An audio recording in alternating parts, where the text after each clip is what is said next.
నమస్తే BCN news కి స్వాగతం. నా పేరు నీలిమ. ముందుగా ముఖ్యాంశాలు. ఏలూరు జిల్లాలోని గోపినాథపట్నంలో నిర్వహించిన పింఛన్ల పంపిణీ కార్యక్రమంలో పాల్గొన్న సీఎం చంద్రబాబు పింఛన్ల పంపిణీకి ఏడాదికి 33,000 కోట్లు ఖర్చు చేస్తున్నట్లు వెల్లడి.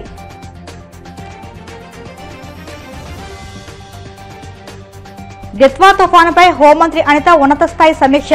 5 జిల్లాల కలెక్టర్లకు కీలక ఆదేశాలు జారీ. లోతట్టు ప్రాంతాల ప్రజలను తరలించేందుకు ఏర్పాట్లు.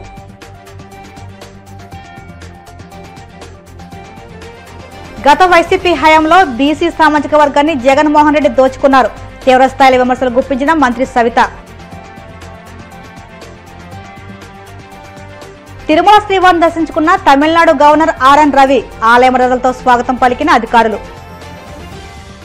సూపర్ 6 పథకాలను సక్సెస్ చేసిన ఘనత ఎన్డీఏ ప్రభుత్వానిదేనని ముఖ్యమంత్రి చంద్రబాబు వ్యాఖ్యానించారు. పింఛన్లకు ఏపీ కంటే ఏ రాష్ట్రం కూడా ఎక్కువ ఖర్చు పెట్టడం లేదని తెలిపారు. ఏలూరు జిల్లాలోని గోపినాథపట్నంలో చంద్రబాబు పర్యటించి మహిళల నాగలక్ష్మికి పెన్షన్ అందజేశారు. నల్లమడలో స్టాళ్లను సీఎం మంత్రులు పరిశీలించారు. అనంతరం ఆయన ప్రసంగించారు. తాను తన మిత్రుడు డిప్యూటీ సీఎం పవన్ కళ్యాణ్ ప్రజా సమస్యలను పరిష్కరించడంలో ఒకే విధంగా ఆలోచిస్తామని సీఎం పేర్కొన్నారు. తమ ప్రభుత్వంలో పింఛన్ల పంపిణీకి ఏడాదికి 33,000 కోట్లు ఖర్చు చేస్తున్నామని తెలిపారు. గత వైసీపీ ప్రభుత్వం రైతులకు 1,650 కోట్లు బకాయిలు పెట్టిందని మండిపడ్డారు. చింతలపూడి ఎత్తిపోతల పథకాన్ని త్వరలోనే పూర్తి చేస్తామని తెలియజేశారు.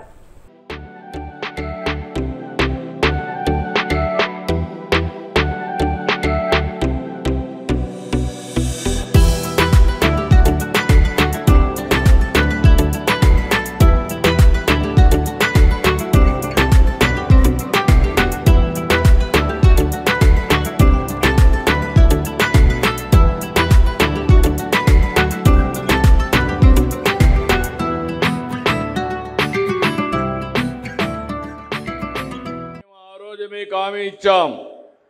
సూపర్ 6 అన్నాం. సూపర్ 6 అంటే చాలా మంది ఎగతాళి చేశారు, అసాధ్యం అన్నారు. ఈరోజు చెప్తున్నా సూపర్ 6ని సూపర్ హిట్ చేసింది ఎన్డీఏ ప్రభుత్వాన్ని మరొకసారి విజ్ఞప్తి చేస్తున్నాను. నెలవారీగా పింఛన్లు, ఇది ఒక సరికొత్త రికార్డు.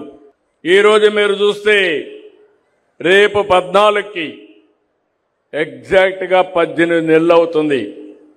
18 నెలల్లో ఒక్క పింఛన్ల కోసం 50,000 కోట్ల రూపాయలు ఖర్చు పెట్టాం. ఇంకా లెక్కల్లో మీరు చూస్తే 50,763 కోట్ల రూపాయలు ఒక్క పింఛన్ కింద ఖర్చు పెట్టాం. ఈరోజు భారతదేశ చరిత్రలో ఏ రాష్ట్రం కూడా ఇంత పెద్ద మొత్తంలో డబ్బులు ఖర్చు పెట్టడం లేదు. మనం సంవత్సరానికి 32,143 కోట్లు ఖర్చు పెడుతున్నాం.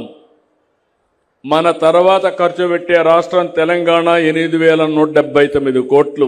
దగ్గర సంవత్సరానికి 33,000 కోట్లంటే 5 ఏళ్లలో మినిమం 1,65,000 కోట్ల రూపాయలు నెలవారీగా పేదలకు పింఛన్లు ఇచ్చే ఏకైక ప్రభుత్వం ఈ ప్రభుత్వం.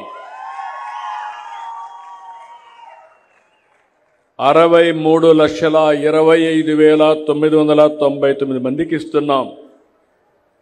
2,739 కోట్లు పింఛన్ రూపంలో ఇస్తున్నాం. ఒకప్పుడు ఎవరైనా భర్త చనిపోతే భార్యకు పింఛన్లు ఇచ్చేవారు కాదు. ఈరోజు ఆటోమేటిక్గా ఈ నెలలో చనిపోతే మొదటి తారీఖున మళ్ళీ పింఛన్ భార్యకి ఇస్తున్నాం. ఈ నెలలో మీరు చూస్తే 7,533 మందికి 3 కోట్ల రూపాయలతో పింఛన్లు విడుదల చేశాం. ఇంకో పక్కన మీరు ఒకసారి చూస్తే మన జనాభా 4,93,00,000 మంది. అందులో 13% అంటే 100 మందికి 13 మందికి పింఛన్ వస్తుంది. కొంతమందికి 4,000 వస్తుంది, కొంతమందికి 6,000 ఇస్తున్నాం. దివ్యాంగులకి, క్రానిక్ పేషెంట్లుంటే వాళ్లకు 10,000 ఇస్తున్నాం. బెడ్కే పరిమితమై వాళ్ళకు ఇంట్లో వాళ్ళు సేవ చేయాలనుకుంటే అలాంటి వాళ్లకు 15,000 ఇస్తున్నాం. ఈ విధంగా ఇచ్చే ఏకైక ప్రభుత్వం మీరు గుర్తుపెట్టుకోవాల్సిన అవసరం ఉంది. పింఛన్లు కూడా 59% మహిళలకే వస్తున్నాయి. మనం ఇచ్చే డబ్బుల్లో ఇప్పటి వరకు 50,000 ఇస్తే 30,000 కోట్ల రూపాయలు మహిళలకే ఇచ్చామని చెప్పి కూడా నేను మీకు తెలియజేస్తున్నా. ఒకప్పుడు ఒక నెలలో తీసుకోకపోతే ఎగ్గొట్టేవాళ్ళు. రెండో నెల 2 నెలలు ఇస్తున్నాం. 1,39,677 మందికి ఇస్తున్నాం. అంటే 114 కోట్లు ఇస్తున్నాం. 3 నెలలు కానీ 2 నెలలు తీసుకోకపోతే 3వ నెల ఇస్తున్నాం. ఇది కూడా 13,305 మందికి ఇస్తున్నాం. 16 కోట్లు ఇస్తున్నాం. పింఛన్లు ప్రారంభించింది నందమూరి తారక రామారావు గారు 84లో. 5 ఏళ్లలో 10 రెట్లు పింఛన్లు పెంచింది ఆనాటి ప్రభుత్వం. ఈరోజు మళ్లీ ఎన్డీఏ ఆధ్వర్యంలో మేము ఆలోచించాం. కష్టాలున్నాయి, అప్పులున్నాయి, ఆదాయం లేదు. కానీ చెప్పిన మాట నిలబెట్టుకోవడానికి ఒకేసారి 4,000 రూపాయలు మిగిలిన వాళ్ళకి పెంచి మిమ్మల్ని ఆదుకున్నామని చెప్పి కూడా నేను మీకు తెలియజేస్తున్నా. నన్ను విమర్శించే వాళ్ళు గుర్తుపెట్టుకోవాల్సిన అవసరం ఉంది. మీరు పెంచింది 5 ఏళ్లు ముక్కుతూ మూలుగుతూ 250 పెంచుకుంటూ పోయారు. నేను ఒక్క నిమిషం కూడా ఆలోచించకుండా పెంచిన ఆ రోజు చెప్పాం. మేము ఏప్రిల్ నుంచి ఇస్తామంటే ఏప్రిల్ నెల నుంచి మీకు బకాయిలు కూడా ఇచ్చిన ప్రభుత్వం ఈ ఎన్డీఏ ప్రభుత్వం అని చెప్పి కూడా నేను మీకు తెలియజేస్తున్నా. పెన్షన్లో మీరు ఎక్కడ కూడా ఇవాళ మన రాష్ట్రంలో చూస్తే పెన్షన్ మనం ఇచ్చినట్లు చంద్రబాబు నాయుడు గారు మన గవర్నమెంట్ పెన్షన్ ఇచ్చినట్లు వేరే ఏ రాష్ట్రాల్లో ఇంతగానో పెన్షన్ ఎక్కడ కూడా ఇవ్వడం లేదని కూడా మీ అందరికీ తెలుపుతున్నాం. ఎంత కష్టంగా ఉన్నా కూడా ఇవాళ 4,000 రూపాయలు పెన్షన్ ఇచ్చి ప్రతి ఒక్కరికి పెన్షన్ అందేట్లు 1వ తారీఖు వచ్చిందంటే అది ఒక పెన్షన్ రోజు లాగానే అందరం కూడా గడుపుకునేట్లు ఇవాళ అందరికీ కూడా పెన్షన్ వస్తుంది. సార్, నేను ఒకసారి మొన్న మార్కెట్కి వెళ్తే ఒక అవ్వ పండ్లు అమ్ముకుంటునింది. అవ్వని కలిసి, ఏంటవ్వ నువ్వు పండ్లు అమ్ముకుంటున్నావు, నీకు పెన్షన్ రావట్లేదని అడిగితే, నాకు పెన్షన్ వస్తుంది నిన్న 4,000 రూపాయలు నాకు పెన్షన్ వస్తుంది. అది కాకుండా మనవాళ్ళకి ఏదైనా కానీ ఏమైనా కొనియడానికి నేను ఈ వ్యాపారం చేసుకుంటున్నా, చాలా సంతోషంగా ఉంది ఆ అవ్వ చెప్తే ఎంతో సంతోషంగా అనిపించింది. సార్, మనం చేసేది వాళ్ళకి అంది, వాళ్ళందరూ కూడా సంతోషంగా ఉన్నారని కూడా మీ అందరికీ తెలుపుతున్నాను సార్. అలాగే ఇవాళ చూస్తే మన ఏలూరు పార్లమెంట్లో అందరు కూడా రైతులు ఉన్నారు, పెద్ద ఎత్తున రైతులు ఉన్నారు. ఆల్మోస్ట్ 80% రైతులు ఉన్నారు. ఆ రైతుల్లో పామ్ ఆయిల్ రైతులు ఉన్నారు, టొబాకో రైతులు ఉన్నారు, అలాగే అక్వా రైతులు ఉన్నారు, నిమ్మ రైతులు ఉన్నారు. ప్రతి ఒక్క రైతు కూడా ఇవాళ చాలా సంతోషంగా ఉన్నారు. ఇవాళ టొబాకో రైతులకి 470 రూపాయలు రేటు వస్తుంది. ఎప్పుడు 70 ఏళ్ళలో లేకుండే రేటు ఇవాళ ఆ రేటు వస్తుందంటే అది చంద్రబాబు నాయుడు గారు చేసిన ఘనతని మీ అందరికీ తెలుపుతున్నాం. ఇవాళ అలాగే పామ్ ఆయిల్ రైతులకి 19,000 రూపాయలు రేటు వస్తుంది. ఎలక్షన్ టైంలో 11,000 రూపాయలు రేటు వస్తుంది. ఇవాళ 19,000 రూపాయలు రేటు వస్తుందంటే అది చంద్రబాబు నాయుడు గారు చేసిన ఘనతని కూడా మీ అందరికి తెలుపుతున్నాం. ఉంగుటూరు నియోజకవర్గంలో ఈ పెన్షన్ నిమిత్తం అంటే 26 రకాల పెన్షన్లకి సుమారుగా 35,000 మందికి లబ్ధి చేకూరుతుంది సార్. వాళ్ళందరికీ కూడా ప్రతి నెల 15 కోట్ల చొప్పున వారందరికీ కూడా మనం ఇవ్వటం, అలాగే చాలా మందికి అంటే మనం ఈ రోజున సంక్షేమాన్ని ఏదైతే మన ఎలక్షన్ ముందు చెప్పామో అన్నదాత సుఖీభావ ద్వారా 27,000 మందికి, అలాగే మనకి తల్లికి వందనం ద్వారా మన ఎంతమంది పిల్లలు ఉంటే అంతమందికి కూడా సుమారుగా 37,000 మందికి తల్లికి వందనం ఇవ్వటం, ఆటో నేస్తం ద్వారా ఆటో డ్రైవర్లకు ఇవ్వటం, 4,000 మందికి గృహాలన్నింటినీ మంజూరు చేయటం, అందరినీ కూడా ఈ సంక్షేమంతో మన సూపర్ 6ని ఈ నియోజకవర్గంలో సూపర్ సక్సెస్ చేసాం సార్. మేమంతా కూడా మీ ఆశీస్సులతో, మన డిప్యూటీ సీఎం పవన్ కళ్యాణ్ గారి ఆశీస్సులతో, అలాగే మన ప్రధానమంత్రి నరేంద్ర మోడీ గారి ఆశీస్సులతో ఈ నియోజకవర్గంలో అనేక సంక్షేమ కార్యక్రమాలని మనకు ముందుకు తీసుకువెళ్తున్నాం. ఎందుకంటే గత ప్రభుత్వంలో పెన్షన్లు 3,000 ఇస్తానని చెప్పి దపదపాలుగా పెంచుకుంటూ వెళ్ళి అతను ప్రజలను మోసం చేశాడు. మనం ఎలక్షన్లో ఇచ్చిన హామీ ప్రకారం ముందు 3 నెలలు 3,000, అలాగే అప్పుడు 4,000. అంటే మనకి ఆ ప్రభుత్వం ఒక విధ్వంసాన్ని అంటే ప్రజావేదికని కూల్చివేసి ప్రారంభిస్తే మన ఈ కూటమి ప్రభుత్వం మన పెన్షన్ రూపంలో 7,000 కాడికి ఇచ్చి అందరికీ కూడా ఈ కూటమి ప్రభుత్వం పరిపాలన ముందుకు సాగించింది.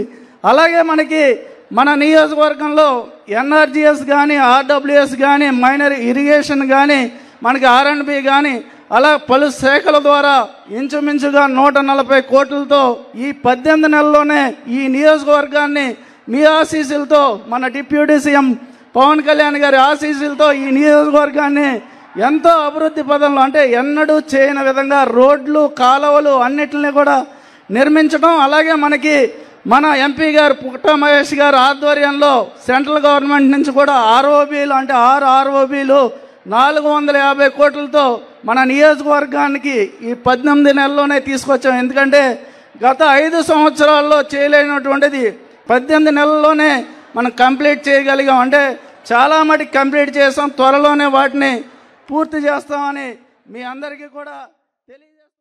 బంగాళాఖాతంలో ఏర్పడిన దిత్వా తుఫాను ఆంధ్రప్రదేశ్ తీరం వైపు దూసుకొస్తున్న నేపథ్యంలో రాష్ట్ర ప్రభుత్వం అప్రమత్తమైంది. హోంమంత్రి అనిత సచివాలయంలో ఉన్నతాధికారులు 5 జిల్లాల కలెక్టర్లతో ఉన్నత స్థాయి సమీక్ష నిర్వహించారు.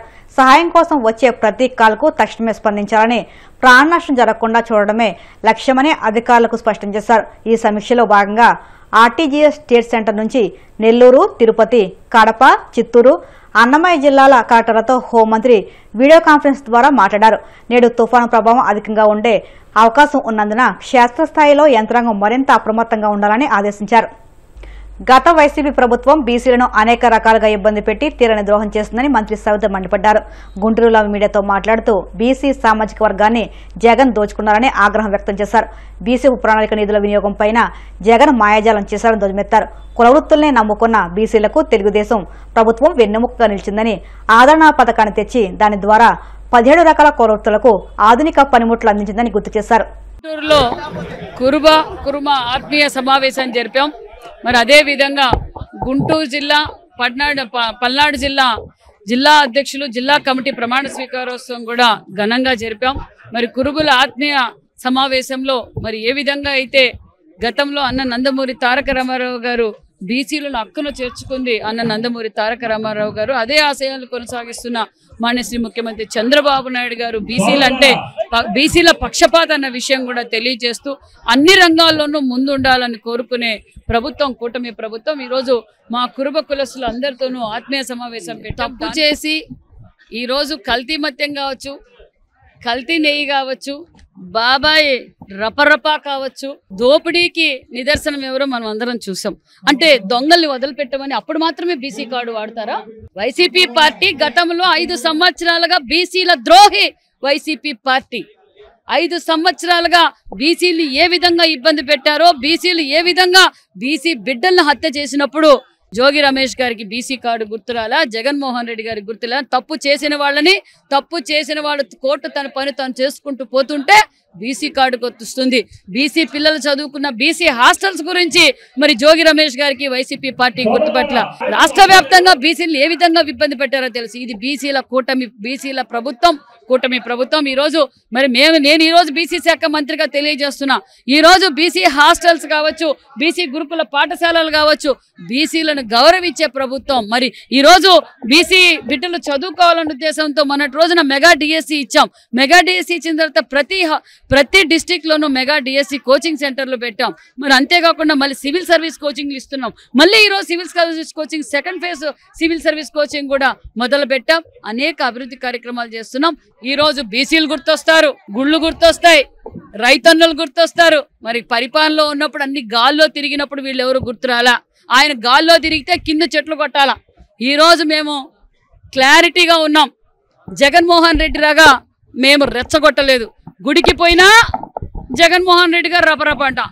అదేంటి, శబరిమలై కూడా రెపరెప ఫ్లెక్సీలు, కోర్టుకు పోతే రెపరెప ఫ్లెక్సీలు, గుడికి పోతే రెపరెప ఫ్లెక్సీలు, పెళ్లికి పోతే రెపరెప ఫ్లెక్సీలు. ఎవరిని రెచ్చగొడుతున్నారు? ప్రజలందరూ చూస్తున్నారు. ఆ 11 సీట్లు కూడా కనుమరుగైపోతున్నాయి అన్న విషయం తెలుసుకొనే జగన్మోహన్ రెడ్డి ఈ రోజు ఎక్కడ లేని బీసీ కార్డు వాడతాడు, ఎక్కడ చూసినా రైతుల గురించి కొడతారు. మరొక్కసారి జగన్మోహన్ రెడ్డి గారికి ఈ మీడియా ద్వారా తెలియజేసేది ఒకటే, సభకు రమ్మనండి, దగ్గరలో అసెంబ్లీ జరుగుతుంది. ఆయన ఏ అంశమైనా మాట్లాడడానికి మైక్ ఇస్తాం. తప్పు చేసిన వాళ్ళు నెయ్యికేసే కాదు సార్, రపరప నరుకుల వాళ్ళు కావచ్చు, భూదందాగిరి చేసిన వాళ్ళు కావచ్చు, మద్యం కావచ్చు, ఎవరు తప్పు చేస్తే వాళ్ళ మీద అందరి మీద కోర్టు తరపున. ఇప్పుడు కాసేపు ప్రకటనలు.